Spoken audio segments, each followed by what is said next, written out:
ñu bëggoon manifester des citoyens jug ne d'accord ñu ci loi bi ñi nga xamante ne ñooy partisans wu Pastef fi ñëw contrecarrer leen ba takk der yi ñoo leen mën a àtte tout à l'heure ñu ngi koy gis ci image. waaw mais xam nga tey votu loi bi dafa am lu bari lu ci Sénégalais war a jàngat. tey c'est le 2 avril le président de la République prêté ci serment il a choisi une date historique pour lui mu préféré ci non mais mu préféré ci indi une loi impopulaire mu diviser les Sénégalais le jour bi Sénégalais yi d'accord jiboo ak yow man jour boobu sax j'avais mis la photo de Bassirou Diomaye le 2 bi mu prêté serment. Ce 2 là s'il a accepté que c'est mon président de la République parce que 2 boobu même su ma bokkee ci 46% yi mooy sama président de la République. parce que moom le peuple bi étant républicain moom le peuple bi choisir bu nekk date bu historique. Bien sûr. Et le président de la République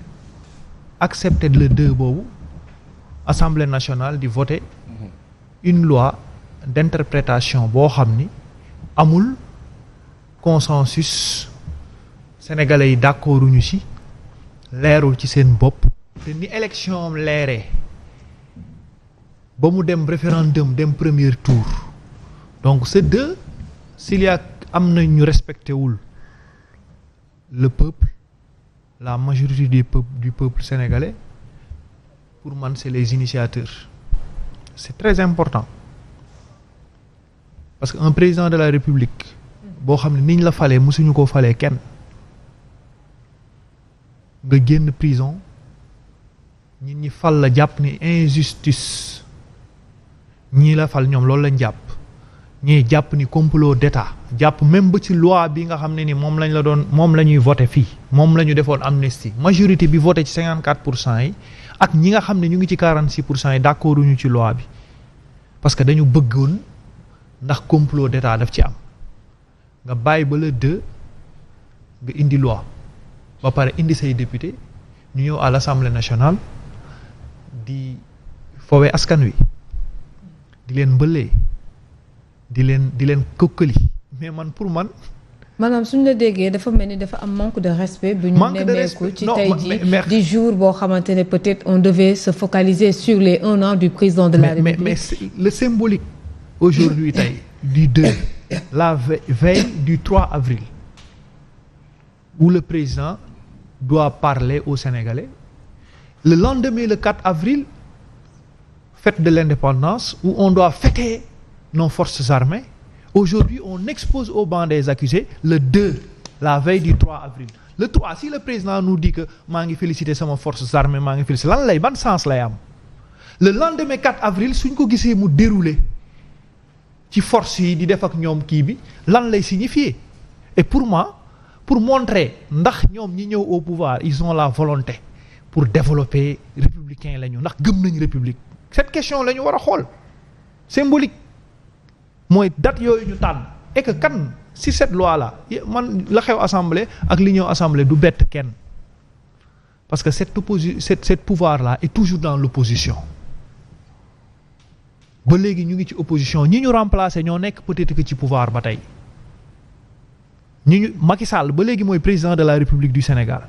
peut-être que dafay administrer externe rek parce que ñoom ba léegi jëlaguñu reñu république gëmaguñu république xamaguñu que ce que signifie une nation parce que mënoo jël date yu symbolique yooyu très important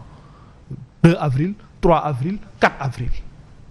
et que qu'est-ce qu'on attend du président de la République le 3 demain rien du tout dans son discours parce que si les gens votent cette loi lan la ñuy déglu suba ku war a wax face à la nation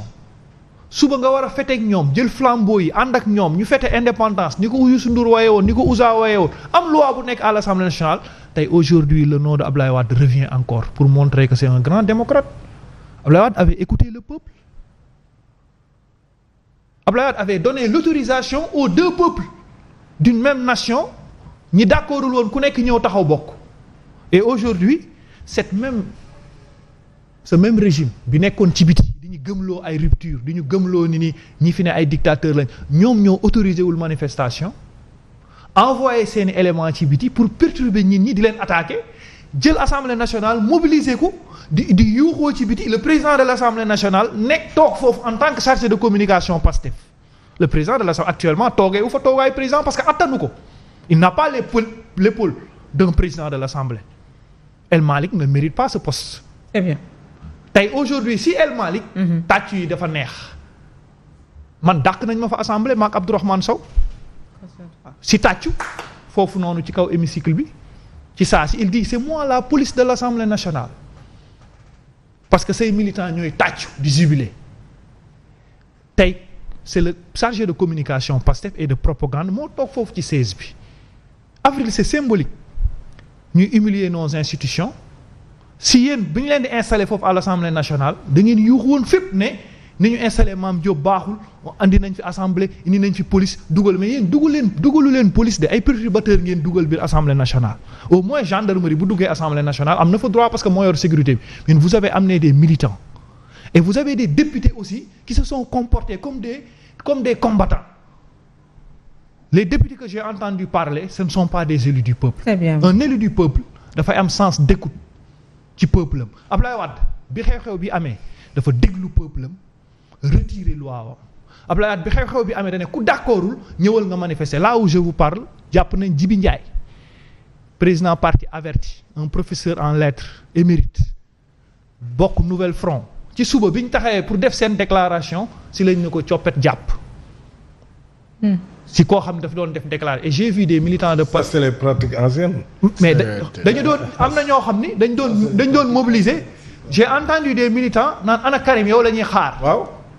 wax Karim yow lañ doon xaar ci buntu bi yow la mais ce même Karim là avec Ousmane Sonko ñoo doon réclamer loolu daaw tey ay militants Pastef ñoo naan Karim yow boo ñëwee fii ñu jàpp la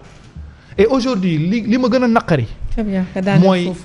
des députés devant le ministre de la justice ñu naan ko jàpp diw la ñuy jëlil diw jàppal diw tëjal diw c'est des députés qui jugent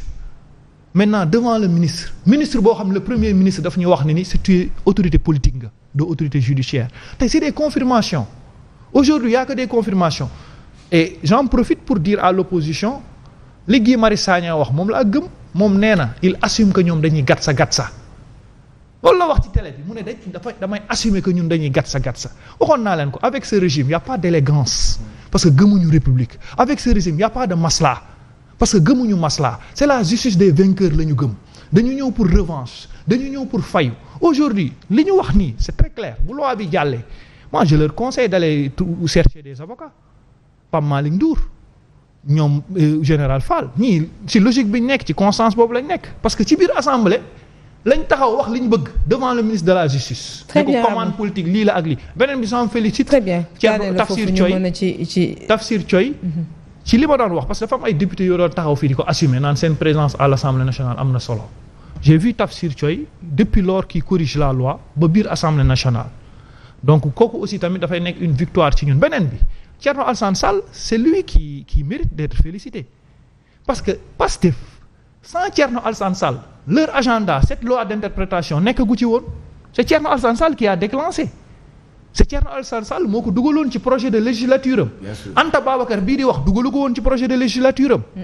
yaa que Thierno Alassane Sall moo ko dugaloon ci bi ko Thierno Alassane Sall wootee damaa toog fii ma ne opposant bu gëm lii na nga fekk si Thierno Alassane Sall ngeen dooleel ko mais vous l'avez laissé seul dans le combat. Très bien. Aujourd'hui ñu toog les gens pourraient en profiter dans la plénière di wax il y a une autre étape cette étape nag foofu laa leen di conseiller d'aller voir si le conseil constitutionnel ne va pas faire li mu defoon ci affaire Barthélémy Diaz bi wala leneen ak leneen ñu xool la continuité mais vous avez raté le départ mais si la suite c'est aussi de s'organiser pour voir comment vous allez faire pour la suite mais il ne faut pas profiter sur la plénière. dinañ ñëwaat ci yow beneen tour de table président Lamine Gueye ba tey sur li nga xamante ne moom la ñu nemmeeku ci manifestation yi mujjul ontu parce que gis nañ ne parti Pastef ñoom tam dañoo envoyé foofu ngir barrer la route aux manifestants yi bëggoon ñoom tam naqarlu loi d'interprétation bi. loolu moom teguñu ko fenn. démocratie nag moom sawaay mooy li may wax rek c'est-à-dire yow munoo bi nga nekkee ci opposition bi ñu teg la ay injustice ba nit ñi seen xol sot ba ñu ñëw sax spontanément jàppale la jox la réew mi yow nga nekk au pouvoir